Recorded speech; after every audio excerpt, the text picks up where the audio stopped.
What in the world is going on in our world? A lemonade stand stole the show in an American Open? Is it a mind-blowing between-the-legs winner? A celebrity sighting in the front row? Get this. This year it was a lemonade stand. That's right, a lemonade stand. Not just any lemonade stand, mind you. This one became more famous overnight than some of the players. It's the kind of story you just can't make up. You have these incredible athletes, a huge stadium, millions of dollars on the line, and everyone is suddenly talking about lemons. It's fantastic. The buzz started small. A whisper here, a tweet there.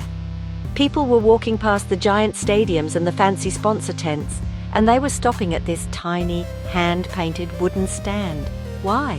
What was the big deal? It wasn't serving champagne or a 10-ingredient cocktail. It was just lemonade. So, where was this legendary stand? It was perfectly placed, almost by accident, right along the main walkway between Arthur Ashe Stadium and the grandstand.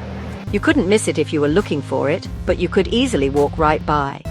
It was run by two local kids from Queens, Leo and Mia, who were maybe 10 and 12 years old. They had this amazing hand-painted sign that read, "Leo and Mia's Grand Slam Lemonade." They even had little tennis ball-shaped ice cubes. I mean, come on, that's genius. What made it so special? It wasn't just the lemonade, which, by the way, people said was incredible. They had two kinds. First Serve Classic, Ace Raspberry. It was the whole vibe. Leo was the serious businessman, carefully counting the money and putting it in a little lockbox. Mia was the marketing department, smiling and yelling, "Get your championship lemonade!" They were a team. You could tell they were having the time of their lives, and that energy was totally contagious. The stand itself was a work of art. Old pallets painted bright yellow and blue, decorated with tennis ball lights and a tip jar labeled College Fund. In a sea of polished metal and corporate logos, this little splash of homemade creativity stood out. It felt real. It felt like it was made with love. People really responded to that. So how did this whole thing blow up? It started with a single tweet. A sports journalist snapped a picture of the stand. Forget the pros. The real stars of the US Open are these kids. That was the spark. Within an hour, thousands of retweets. People started seeking it out. They weren't just going to matches anymore. They were hunting the lemonade stand. #US Open lemonade started trending worldwide. It was wild. Then the athletes got involved. After a tough second-round match, a top-seeded player was asked about recovery. She smiled. "First, I'm going to get some of that famous lemonade." The next day, photos of her at the stand laughing with Leo and Mia. Floodgates opened. Every player wanted a photo. Win or lose, you go to the lemonade stand. Selfies with lemonades, using Instagram filters, making TikToks. One fan, "I paid $200 for my ticket, but the best part was the $5 lemonade." The kids were so sweet. If you didn't get a picture with the lemonade stand, did you even go? The ultimate souvenir. The reaction from everyone was just amazing. Fans absolutely loved it. News article, quote, "In a world of overpriced everything, it's just so refreshing to see something so genuine. It feels like it's for us, the fans, not just about making money." People felt a connection to it. It wasn't a faceless corporation. It was Leo, it was Mia. Two kids' summer dream. And people loved that. It added a whole new layer of community. US Open organizers actually embraced the stand. Instead of shutting it down, they leaned in. Official social post featuring the stand. US Open organizer in suit laughing and buying lemonade. The CEO of the USTA seen in line for an Ace Raspberry.